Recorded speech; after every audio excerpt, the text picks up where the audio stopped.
नमस्कार, मैं डॉक्टर रवि राय आप सभी दर्शकों का हार्दिक स्वागत करता हूं। प्रिय दर्शकों, हमारे आज के इस कार्यक्रम में बात होगी, चर्चा होगी आप ही के प्रश्न पर। जी हाँ, मैं बात कर रहा हूं निःशुल्क जन्म कुंडली विश्लेषण की। आज इस वीडियो में, इस कार्यक्रम में एक दर्शक की जन्म कुंडली का विश्लेषण किया जाएगा। और मुझे आप लोगों के कमेंट्स भी प्राप्त हो रहे थे। बहुत लोगों को ये लगा कि लगता है कि यह कार्यक्रम ही बंद हो गया। ऐसा नहीं है, यह कार्यक्रम चलता रहेगा, क्योंकि यह वीडियो, यह कार्यक्रम समर्पित है मेरे परिवार के लिए, यानी आपके लिए। कहना चाहूँगा कि यदि आपके मन में कोई सवाल है, कोई प्रश्न है, कोई जिज्ञासा है, या आप अपने बारे में या अपनों के बारे में कुछ जानना चाहते हो, तो चैनल के किसी भी वीडियो पर कमेंट करें। हमारा प्रयास रहेगा कि हम आपके प्रश्न का भी उत्तर अवश्य दें। आइए बिना विलंब के आज की चर्चा प्रारंभ करते हैं, यानी आज इस जन्म कुंडली पर बात करते हैं कि इनके सितारे क्या कहते हैं। दर्शक का जो जन्मतिथि है, और ये जन्मतिथि मैं इसलिए बताता हूं कि आप भी अगर ज्योतिष शास्त्र में रुचि रखते हैं तो आप भी इस कुंडली को चेक कर सकते हैं। 6 फरवरी 2003 1:55 दोपहर में, और जन्म स्थान है रेवा, मध्य प्रदेश। इनकी जन्म कुंडली है मिथुन लग्न की, और इनकी राशि है मीन। इनका जो नक्षत्र है यह रेवती नक्षत्र के प्रथम चरण में इनका जन्म हुआ है। नक्षत्र स्वामी बुध है और इनका लग्न नक्षत्र स्वामी मंगल है। सबसे पहले हम समझते हैं कि जब मिथुन लग्न हो, मीन राशि हो और नक्षत्र रेवती नक्षत्र के प्रथम चरण में जन्म हुआ हो, तो ऐसे जातक कैसे होते हैं और उनका व्यवहार आचरण कैसा होता है। तो देखिए, यह द्विस्वभाव राशि है। ऐसे जातक का मन चलायमान रहता है हमेशा। मन मस्तिष्क में नए विचार हमेशा उत्पन्न होते रहते हैं। मीन राशि होने की वजह से ऐसे जातक दयालु, भावुक प्रवृत्ति के होते हैं, घूमने फिरने के शौकीन होते हैं। और इनकी जन्म कुंडली में बुध और शुक्र की दृष्टि कहाँ है? लग्न पर है। तो निसंदेह आप देखने में भी आकर्षक और सुंदर होंगे, यानी आपका व्यक्तित्व अच्छा होगा। नक्षत्र स्वामी आपका बुध है, तो और जो है आपका लग्नेश बुध है। इस स्थिति में आप बुध से प्रभावित रहेंगे। बुध ग्रहों के राजकुमार, यानी आप भी एक वर्सटाइल पर्सनैलिटी के व्यक्ति हो सकते हैं। आपका जो एरिया ऑफ इंटरेस्ट है वह काफ़ी वाइड और काफ़ी वास्ट हो सकता है, इसमें कहीं से कोई संदेह नहीं। आपके 2 प्रश्न हैं। आपने पूछा है कि मेरा करियर किस दिशा की ओर होना चाहिए, यानी मैं किस तरफ जाऊं तो मुझे ज़्यादा सफलता मिलेगी, और शादी कैसी रहेगी, यानी वैवाहिक जीवन कैसा रहेगा। मैं आपके प्रश्न का उत्तर दूंगा, परंतु कुछ मुख्य बातें आपकी जन्म कुंडली की जिस पर हम चर्चा कर लेते हैं, फिर मैं आपके प्रश्न को भी लूँगा। तो देखिए, आपके क्या है? लग्नेश बुध। बुध कहाँ स्थित है?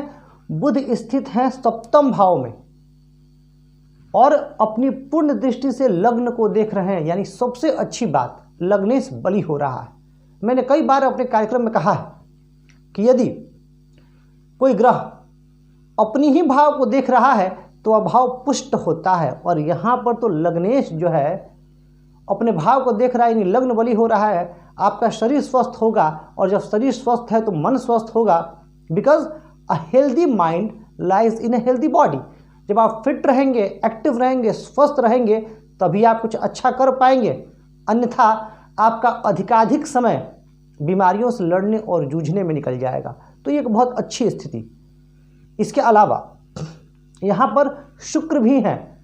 अब मिथुन लग्न की जन्म कुंडली में शुक्र लग्नेश के मित्र, और शुक्र स्वामी कहाँ के हैं? तो 5वें भाव के और 12वें भाव के, यानी लग्नेश पंचमेश, चतुर्थेश पंचमेश की युति। आप बहुत बुद्धिमान होंगे। और बुध शुक्र की यह युति एक तो केंद्र त्रिकोण राजयोग का सृजन कर रही है, और साथ ही लक्ष्मी नारायण योग भी बन रहा है। केंद्र त्रिकोण को हम लक्ष्मी नारायण कहते हैं, और कई विद्वान बुध और शुक्र को भी मानते हैं। यानी आपके जन्म कुंडली में बहुत श्रेष्ठ राजयोग का निर्माण हो रहा है, जो आपके जीवन के लिए बहुत सफलता प्रदान करने वाला है। वहीं अगर चंद्रमा से स्थिति देखी जाए तो चंद्रमा से बुध और शुक्र की स्थिति दशम है 7, 8, 9, 10, यानी यहाँ पर निर्मित हो गया अमला योग और वसुमती योग, और यह शुद्ध रूप से अमला योग बना हुआ है क्योंकि यहाँ पर कोई पाप ग्रह नहीं है। हाँ, ये जरूर है कि पाप कर्तरी में है, फिर भी आपको अच्छे परिणाम मिलेंगे। और जब इन ग्रहों की महादशा और अंतर्दशा आएगी तो आप निसंदेह अपने जीवन काल में काफ़ी तरक्की करेंगे। बहुत श्रेष्ठ स्थिति यहाँ पर देखने लिखा है D9 में बुध और गुरु धनु राशि पे हैं। तो पहले बुध की बात कर ली जाए तो बुध धनु राशि में होने का अर्थ यह हुआ कि बुध आपके क्या हैं, बुध आपके वर्गोत्तम हैं, यानी लग्नेश वर्गोत्तम हो रहे हैं। और वर्गोत्तम ग्रह बहुत शुभ फल देते हैं। शास्त्रों में यह कहा गया है कि वर्गोत्तम ग्रह के फल को हमें उच्च के समान समझना चाहिए, यानी बहुत ही श्रेष्ठ और सुंदर स्थिति। अब बात कर लेते हैं हम धन भाव की और धनेश की। धनेश यहाँ चंद्रमा है जो कि जाकर के कहाँ स्थित है, दशम भाव में। तो धन भाव के स्वामी का दशम भाव से संबंध बनना जबरदस्त, यह भी आपके लिए बहुत सुंदर। आपको पैतृक संपत्ति की भी प्राप्ति होगी और आप अपने प्रयासों से भी, अपने कर्मों से भी धनार्जन करेंगे। यहाँ कौन स्थित है, गुरु उच्च के हैं, वक्री हैं। एक बात समझ लीजिएगा, जब ग्रह उच्च के होते हैं और वक्री होते हैं तो जो उनका फल है वह कैसा होता है, उनका फल नीच के समान होता है, ऐसा शास्त्रों में कहा गया है। लेकिन फिर भी इसमें हम बाकी स्थितियों का भी आकलन करेंगे और इसमें हम देखेंगे कि षोडश वर्गों में गुरु की क्या स्थिति है। और अगर षोडश वर्गों में गुरु अच्छी स्थिति में है तो फिर उतनी ज़्यादा परेशान होने की बात नहीं है। यहाँ भी आपको श्रेष्ठ परिणाम देखने को मिलेंगे, परंतु उच्च के गुरु जितना अच्छा फल दे सकते थे, वक्री होने की स्थिति में आपको उतना अच्छा फल नहीं मिलेगा। गुरु स्वामी कहाँ के हैं, गुरु स्वामी हैं सप्तम के और दशम के, यानी यह आपके लिए थोड़ी सी समस्या विवाह में और करियर में देगी, उस पर मैं बाद में आऊँगा। ठीक है, पहले एक बार एक्सप्लेन कर लूँ। सूर्य तृतीय के स्वामी हैं, कहाँ बैठे हैं, अष्टम में बैठे हैं, बहुत अच्छी स्थिति में है नहीं, और शत्रु राशि में है। भाई बहनों से संबंध खराब हो सकते हैं, भाई बहनों से मनमुटाव भी हो सकता है और कई बार आपको पराक्रम में कमी का भी अनुभव हो सकता है। चतुर्थ पंचम की बात हमने कर ली, बुध शुक्र की। पंचमेश का सप्तम में आना, यानी आपका वैवाहिक जीवन अच्छा रहने की, क्योंकि एक त्रिकोण का संबंध बन रहा है केंद्र से, और आप अपने जीवन साथी के प्रति पूर्ण रूप से वफादार भी रहेंगे। छठे भाव में मंगल और केतु हैं। अब मंगल, शनि, सूर्य, ये ग्रह, राहु, ये ग्रह छठे भाव में अच्छे माने जाते हैं, यानी छठे भाव से इनका संबंध बनना एक बहुत सुंदर स्थिति। अब छठे भाव के स्वामी मंगल छठे में ही स्थित हैं तो आपकी रोग प्रतिरोधक क्षमता अच्छी होगी। आप कंपटीशन में अगर बहुत मेहनत करें और समय अनुकूल चले तो आप कंपटीशन में सफल हो सकते हैं। इसके अलावा यहाँ पर ये मंगल आपको शूरवीर और पराक्रमी भी बना रहे हैं, यानी आप अपने बाहुबल से जीवन में बहुत कुछ अर्जित करेंगे। यहाँ पर केतु आप केतु जहाँ उत्पन्न करते हैं वहाँ से विरक्ति देते हैं, तो शत्रुओं से विरक्ति अच्छा है। और यहाँ पर आपको रोग से भी विरक्ति दे रहे हैं। यहाँ पर आपको ध्यान इतना रखना है कि आपको कर्ज से सावधान रहना है और मित्रों से सावधान रहना है। खास करके जो युवा वर्ग के, जो आपसे युवा वर्ग, तो आप भी युवा वर्ग में ही आते हैं, जो आपसे छोटे, आपसे जो उम्र में कम हैं, उनसे आपको विशेष तौर पर सावधान रहना है। हो सकता है कि धोखे की संभावना बन जाए। सप्तम और अष्टम में बात हो गई, चंद्रमा की बात होगी। अब बात करते हैं यहाँ कौन है, शनि और राहु। शनि कहाँ के स्वामी हैं, शनि स्वामी हैं अष्टम भाव के और नवम भाव के। अष्टम भाव के स्वामी होने की वजह से अगर यहाँ जाते हैं तो बनता है विपरीत राजयोग, और नवम के स्वामी होकर के यहाँ जाते हैं तो यहाँ पर थोड़ा सा भाग्य में अवरोध। और शनि वक्री हैं, यानी जब भाग्येश वक्री होते हैं तो भाग्य अचानक बदलता है। अच्छी और बुरी दोनों चीज़ें जीवन में अचानक घटा करती हैं, तो ये आपके साथ भी होगा। आपको अपने जन्म स्थान से दूर सफलता मिलेगी। राहु की वजह से आपके भाग्य में बहुत उतार चढ़ाव देखने को मिलेगा। राहु आपके भाग्य के लिए बाधक बनेंगे, यहाँ पर आपको ध्यान रखना है। तो एक मैंने बहुत कम शब्दों में आपकी पूरी कुंडली का एक निचोड़ बताया है। यहाँ पर जो बातें रह गई हैं वो हैं आपके द्वादशेश और एकादशेश। तो एकादशेश आपके मंगल हैं, मंगल छठे भाव में है, लाभ परंतु यहाँ अपने भाव में है, परंतु फिर भी अगर लाभेश छठे में होते हैं तो कर्ज की स्थिति बनती है, तो आप लोन वगैरह लेते समय सावधान रहिएगा और कर्ज लेने और देने दोनों में सावधानी बरतिएगा और मंगलवार का दिन जो है आप अवॉइड कीजिएगा। तो ये एक आपकी कुंडली का विश्लेषण हो गया। अब अगर बात कीजिए आपकी D10 चार्ट की, तो आपके D10 चार्ट में यानी दशमांश कुंडली, अब मैं आपके करियर पर आ रहा हूं और फिर मैं बात करूंगा शादी की। बुध, शनि, सूर्य और मंगल आपके उच्च के हैं। कौन कौन से ग्रह उच्च के हैं? बुध, शनि, सूर्य और मंगल। अब बुध लग्नेश उच्च के हैं, बहुत अच्छी स्थिति। शनि नौमेश उच्च के हैं, श्रेष्ठ स्थिति। सूर्य पराक्रम भाव के स्वामी है, बहुत अच्छा। और मंगल लाभेश, यानी आपकी जन्म कुंडली का जो डिविजनल चार्ट है वह आपकी इस चार्ट से ज़्यादा मजबूत हो रहा है और यह बहुत अच्छी बात। दशम भाव के स्वामी गुरु जरूर आपके वक्री होकर के आपके लिए परेशानी दे रहे हैं। आपको इन्होंने एक दुविधा में डाल रखा है, कंफ्यूजन की स्थिति में डाल रखा है कि आपको क्या करना चाहिए, क्योंकि आप हैं बहुत टैलेंटेड और वर्सेटाइल टैलेंट है आपके अंदर, बहुत सारे फील्ड्स का आप ज्ञान रखते हैं, एस्ट्रोलॉजी में भी आप बहुत इंटरेस्ट रखते हैं, ये आपकी जन्म पत्रिका बता रही है। अब ऐसे में देखा जाए तो यहाँ पर आपके लिए जो अनुकूल फील्ड है, क्योंकि यहाँ पर स्थित होकर के गुरु नवम दृष्टि से अपने भाव को देख रहे हैं, 1 2 3 4 5 6 7 8 9, तो गुरु मजबूत हैं आपके। तो इस स्थिति में आप, शनि भी दशमांश से मजबूत हो रहे हैं, तो वकालत, शिक्षा, ये दो चीज़ें, शिक्षण कार्य आप कर सकते हैं, अध्यापन कर सकते हैं, प्राध्यापक बन सकते हैं, वकालत के फील्ड में आप काफ़ी बेहतर कर सकते हैं। यह आपके लिए कुछ बहुत अच्छे फील्ड्स हैं जिसमें आपको सफलता मिल सकती है। आप अच्छे काउंसलर हो सकते हैं, अच्छे सलाह, आप बहुत दूसरों को बहुत अच्छा सलाह दे सकते हैं, तो आप कंसल्टेंसी भी अपनी दे सकते हैं। तो ये कुछ चीज़ें हैं जो आपके करियर निर्माण के लिए सहायक है। शिक्षा से जुड़ करके आप कोई व्यापार कर सकते हैं। दशम में चंद्रमा है, चंद्रमा आपके धनेश भी है, धनेश का संबंध दशम से बन रहा है। और सबसे अच्छी बात है कि चंद्रमा इस राशि में होकर के गुरु से दृष्ट हो गए हैं, तो जल से जुड़ करके कोई व्यापार कर सकते हैं आप, रत्न से जुड़ करके आप कोई व्यापार कर सकते हैं और इन चीज़ों में आप सफलता भी प्राप्त करेंगे, इसमें कहीं से कोई संदेह नहीं है। सिर्फ करना क्या है, गुरु को बलि करना है। और हालांकि नवमांश में आपके गुरु धनु राशि पे, जो कि बहुत अच्छी स्थिति, तो आप गुरु को बलि करने के लिए विष्णु जी की शरण में चले जाइए, आप विष्णु सहस्रनाम का पाठ करिए, ओम नमो भगवते वासुदेवाय, इस मंत्र का मानसिक जप, और अगर आप चाहें तो माला पर विधिवत पूजा भी कर सकते हैं, आपके लिए बहुत श्रेष्ठ लाभदायक होगा, आपके करियर के लिए बहुत अच्छी स्थिति बनेगी। अब बात कर लेते हैं आपके विवाह की।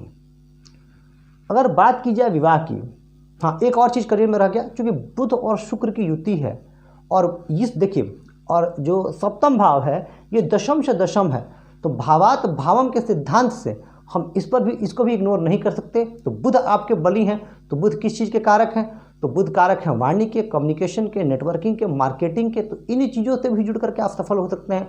आप MBA में, मैनेजमेंट में भी किस्मत आजमा सकते हैं और मैनेजमेंट में भी आपको भारी सफलता मिलेगी। शुक्र आपको अच्छा, सबसे अच्छी बात अब क्या है कि दशा पर बाद में होगा, पर बता देता हूँ अभी कि आपकी शुक्र की महादशा भी आने वाली है, तो उसमें भी आप बहुत बेहतर करेंगे। तो ये कुछ फील्ड हैं जो आपके लिए श्रेष्ठ सफलतादायक होंगे। अब बात कर लीजिए विवाह की। जब मेरी नज़र बुध शुक्र की युति पर गई तो मैं अत्यंत प्रसन्न हुआ, और होना भी चाहिए, क्योंकि विवाह स्थान में शुभ ग्रह बुध और शुक्र, और लग्नेश और पंचमेश की युति, हालांकि चतुर्थेश पंचमेश भी हैं और लग्नेश और द्वादशेश की भी युति है, परंतु कुल मिलाकर विवाह स्थान से बुध और शुक्र का संबंध बनना धनु राशि पर बहुत ही अच्छी स्थिति। अब यहाँ पर बुध और शुक्र आपके जीवन साथी के अंदर मानवीय गुण, सद्गुण, सद्भाव सब देंगे, लेकिन आपके वैवाहिक जीवन में कुछ परेशानियां भी हैं, और वो क्या ये जानिए। दोनों तरफ पाप ग्रह, क्रूर ग्रह, इधर मंगल केतु और इधर सूर्य, जो आपके विवाह में परेशानी के कारण बनेंगे, विवाह में विलंब कराएंगे, या वैवाहिक जीवन में अनबन होंगे, या जब भी आप किसी रिलेशनशिप में आएंगे आपकी रिलेशनशिप बहुत अच्छी नहीं चल पाएगी। दूसरी बात, यहाँ से गुरु की स्थिति को देखिए तो यहाँ से गुरु अष्टम में, हालांकि उच्च के हैं पर वक्री हो गए हैं, और जब विवाह स्थान के स्वामी वक्री होते हैं तो मैंने एक बात कही, आप हमेशा जब भी वक्री ग्रहों की बात होती है मैं कहता हूँ कि भले ही विवाह स्थान के स्वामी ग्रह शुभ ग्रह ही क्यों ना हो, पर अगर वो वक्री होते हैं तो वैवाहिक जीवन में तनाव देते हैं। तो आपको अपनी शादी काफ़ी सोच समझ करके प्रॉपर कुंडली मिलाकर के करनी चाहिए। और कुंडली मिलाकर शादी करने का अर्थ लोग यह समझ लेते हैं कि गुण बहुत अच्छा होना चाहिए, सिर्फ गुण से बात नहीं बनेगी। कई बार तो 30 गुण मिलते हैं पर वह अच्छा नहीं चल पाता है। वर और वधू दोनों की जन्म कुंडली का सप्तम स्थान भी विचारणीय है। बिना सप्तम स्थान को देखे हम पूर्ण फलादेश नहीं कर सकते। आपका जो आने वाला समय है वह भी बहुत अनुकूल अभी नहीं है, क्योंकि आपकी 7.5 प्रारंभ होने वाली है 17 जनवरी 2023 से। अब अगले 7 साल, और जो युवावस्था में जो 7.5 आती है वो हमें बहुत टेस्ट करती है। कहाँ? क्योंकि यह सबसे क्रूशियल फेज होता है लाइफ का, जहाँ हम अपने करियर निर्माण की तरफ लगे रहते हैं। और इसके साथ ही विवाह, शादी, रिलेशनशिप, और हर जगह जब शनि का, जैसे शनि यहाँ होते हैं, यहाँ होते हैं और यहाँ होते हैं, तो लगभग लाइफ के सारे डायमेंशंस को ये अफेक्टेड कर देते हैं। तो अब अगले 7.5 साल यानी 17 जनवरी 2023 से अगले 7.5 साल आपको धर्म, कर्म, पुण्य, सद्मार्ग, दूसरों के प्रति सद्भावना जितनी ज़्यादा हो सके, समाज के निचले तबके की सेवा करना, ये सब आपको अपने अंदर अपनाना होगा, तभी आप पूर्ण रूप से जीवन में तरक्की कर पाएंगे। हालांकि एक अच्छी बात है कि आपकी केतु की महादशा 2023 में ख़त्म हो जाएगी, और इस केतु ने, जो कि 2016 से शुरू हुई है, इस केतु ने आपको काफ़ी परेशान किया है। शारीरिक रूप से आपका स्वास्थ्य भी गड़बड़ किया है, और मन में भ्रम की स्थिति भी रही है, डिसीजन मेकिंग में प्रॉब्लम रही है, और पढ़ाई लिखाई में भी इन्होंने बहुत बाधा पहुँचाई है आपकी जन्म कुंडली बता रही है। अब आने वाली जो दशा है, शुक्र की जो महादशा है, यह महादशा 26 जून 2023 से आपकी 25 जून 2043 तक चलेगी, यानी 43 तक। ये दशा आपको बहुत कुछ प्रदान करेगी, क्योंकि ये दशा पंचमेश की दशा होगी, और इस दशा में आप अपने जीवन काल में काफ़ी तरक्की करेंगे। लेकिन 7.5 का फेज बीत जाने के बाद, यानी अगले 7 साल संघर्ष करिएगा आप, पर उस संघर्ष के बाद आप बहुत निखरिएगा, और फिर जो शुक्र का बाकी का समय होगा वह आपको अपने जीवन में काफ़ी ऊंचाइयाँ देगा। ध्यान इतना रखना है कि शादी आपको प्रॉपर कुंडली मिला के करनी है, क्योंकि बुध शुक्र तो अच्छे हैं, परंतु बाकी केतु, मंगल, सूर्य और यहाँ पर गुरु का वक्री होना, ये स्थिति शुभ नहीं है, जो कि आपके लिए परेशानी के कारण बनेगी। फिर भी आपके जीवन साथी में अच्छे गुण होंगे, और वह चारित्रिक रूप से मजबूत होगा। मैं आपके लिए प्रार्थना करता हूँ कि आपका भविष्य उज्जवल हो, और मैं चाहूँगा कि जो मैंने उपाय बताया है आप उन उपाय पर फोकस करें। और साथ ही तमाम वो दर्शक जो यह वीडियो देख रहे हैं, मैं उनके लिए भी प्रार्थना करता हूं कि उनका जो जीवन है वह मंगलमय हो, वह स्वस्थ रहे, सुखी रहे, समृद्ध रहे, और प्रगति के मार्ग की तरफ बढ़ते रहे। प्रिय दर्शकों, आपसे गुजारिश रहेगी और कहना चाहूँगा कि यदि आपको यह वीडियो पसंद आ रहा है, यह चैनल पसंद आ रहा है, तो इसे लाइक करें, सब्सक्राइब और शेयर करके हमें अपना प्यार रोशनी देते रहें। इस कार्यक्रम में बस इतना ही। धन्यवाद।